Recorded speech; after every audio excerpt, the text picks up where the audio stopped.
I hope everybody's doing okay. I'm sorry I haven't been quite as consistent with the posting as I was hoping. I'm going to try to be getting back to posting one of these every 2 days if I can. But I also like to post a different topic in between these parts. Because I know that there needs to be a variety, and I want to bring more people to these videos that are interested in other topics as well.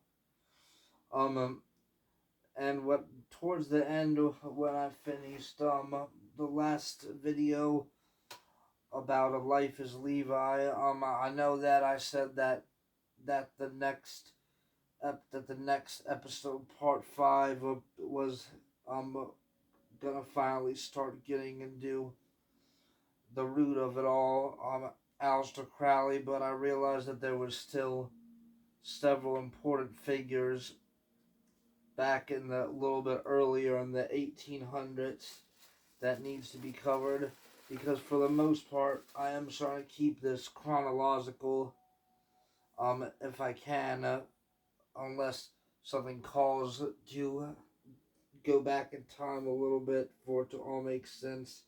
But I'm fully aware that things always make more sense if you can keep it chronological.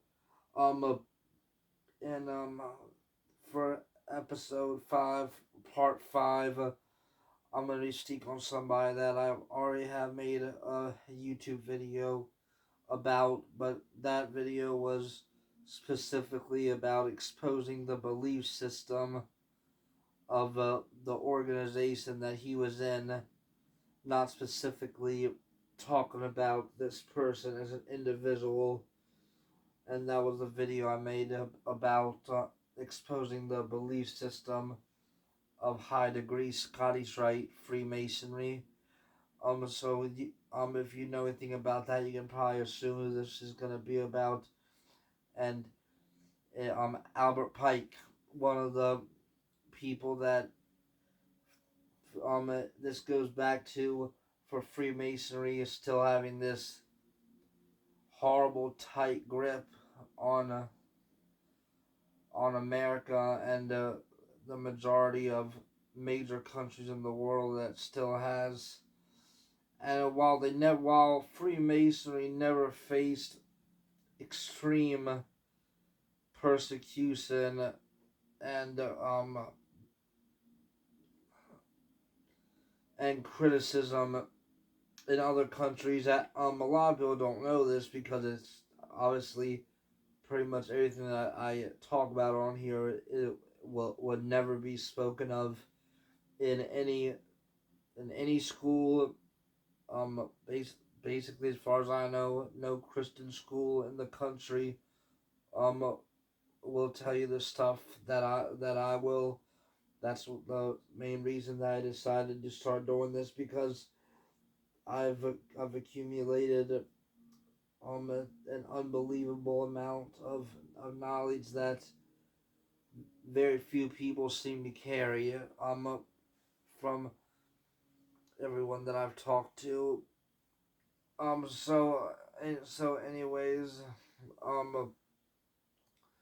Albert Pike. So before him, there was a time when America started something called the Anti-Masonic Party, and I believe it might have been like the first anti-party of anything that America started. This was in, I believe, the early to mid 1800s, when a man named Captain William Morgan from Culpeper, Virginia, and I don't really know exactly what it looks like now, but back in the time, it would have been a beautiful and nice place to raise a family away from the debauchery and sinful life of the city. Um, uh, but he was from Culpeper, Virginia. Um, and I believe it was the believe it was the Navy that he was in. That's why they call him Captain William Morgan, because he was a pretty respectable person despite joining the Masons. And because of what happened to him, you can probably say that he died of wanting to become an honorable person again. But anyways, he became a Freemason in New York City. He was in it for a while. He climbed up the degrees, and I guess when he got to a high enough level, he was ashamed of what he did and all the oaths that it takes. So he published a book they can still get to today. I'll post it on the screen. That exposed a lot of the rituals that they did, and this was back obviously when there was no internet. There was basically no books published on this. The only way that you could get information like this is if you personally knew somebody that broke their oath, or you found some type of one of a kind manuscripts that somebody wrote down, or if you were a member yourself or had somebody feeding you some type of outdoor knowledge. It's not like how it is today. And even in the age of today, when people 100 years ago, if they didn't have the Lord, literally would murder somebody for the amount of info that is available to us in 20 seconds. We have millions of times the information our ancestors did, and don't even try. Most people don't even try to access even a tiny percent of it. The youth today used to be the smartest ever, but they choose to waste their life every day, every second, every minute of their life is being eaten away, wasted on TikTok while their brain is being rotted. And I don't care if it's Instagram and TikTok, Facebook, any of the apps that I don't really use other than YouTube, pretty much just to post or listen to things in the background and try to keep up to date on information that's worth learning. But anyways, after Captain William Morgan published his book,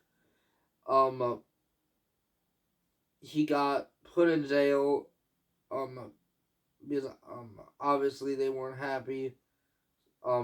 So they got him locked up, and then in the middle of the night, some of the Masons walked into the jail, and remember the high degree Masons, they have more power than the government, so obviously they have more power than the jail, so they can walk in and say, give us da-da-da, whoever's in there. So they say, give us Captain William Morgan.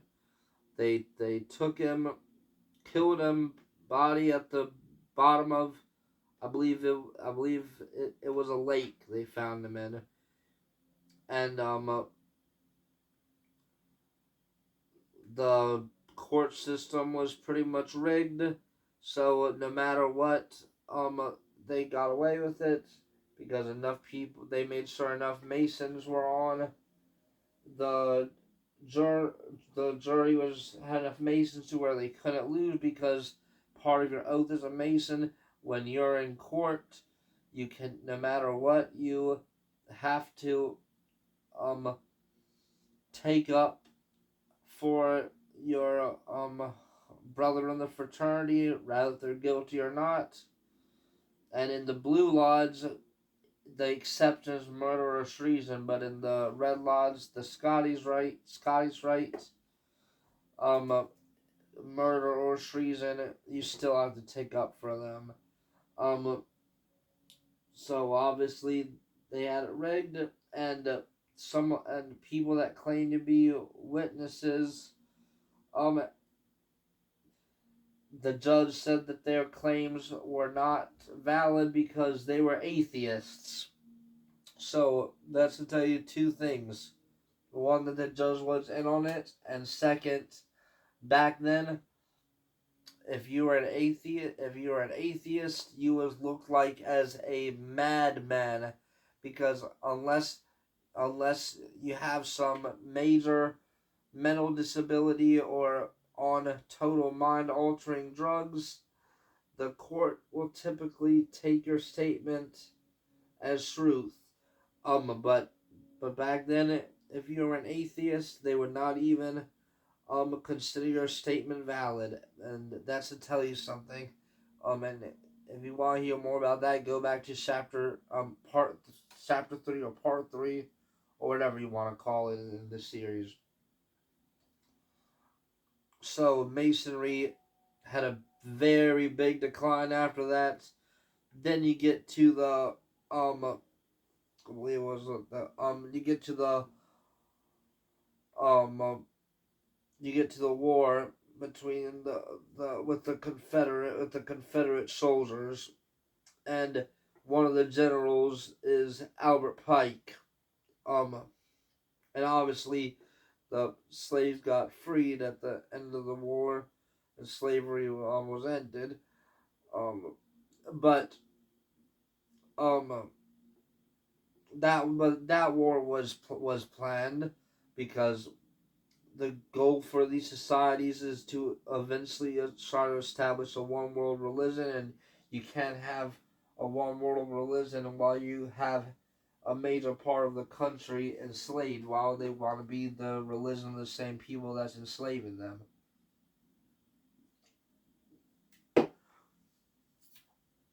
And the war was planned anyways, because in Albert Pike's letter to Giuseppe Mazzini, who was the creator of the mafia, in in America, at least, because it goes back further. If you actually are going back to Italy, but his letter to Giuseppe Mazzini, I believe that's the only person he sent to him. I've got to a few people. He wrote a letter about wanting 3 world wars before the Masons could have complete control. Um,